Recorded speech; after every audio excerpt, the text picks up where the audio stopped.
In this guide, I'm going to show you how to add payment method on Google Play. This is Aiden from JustPause, and before we get into this guide, make sure to like the video and subscribe to the channel with all notifications on. It really does help with the channel, and it lets us know that you want more content like this, so we greatly appreciate it. If at any point throughout this guide you did have any questions, just ask them down in the comment section below, and we can help you out further. I'm going to be doing my best to reply to every single comment down there. First things first, what you need to do is open up the Google Play Store and tap on your profile icon up in the top right corner.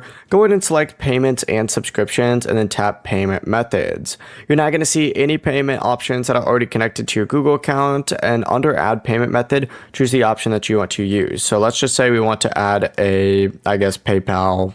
Or actually, no, let's do credit card or a debit card. But yeah, you can open this up. You could scan your card with your camera, or you could just enter in the information yourself. But once everything's entered correctly, hit save card and you're good to go. It's now going to pop up in your payment methods. You could set that one as your default, and then it'll automatically use it every single time. The process really is as simple as that. Before you do leave, make sure to like the video and subscribe to the channel with all notifications on. It really does help with the channel, and it lets us know that you want more content like this. We'd greatly appreciate it. And if at any point throughout this guide you did have any questions, just ask them down in the comment section below and we can help you out further. I'm going to be doing my best to reply to every single comment down there. Peace.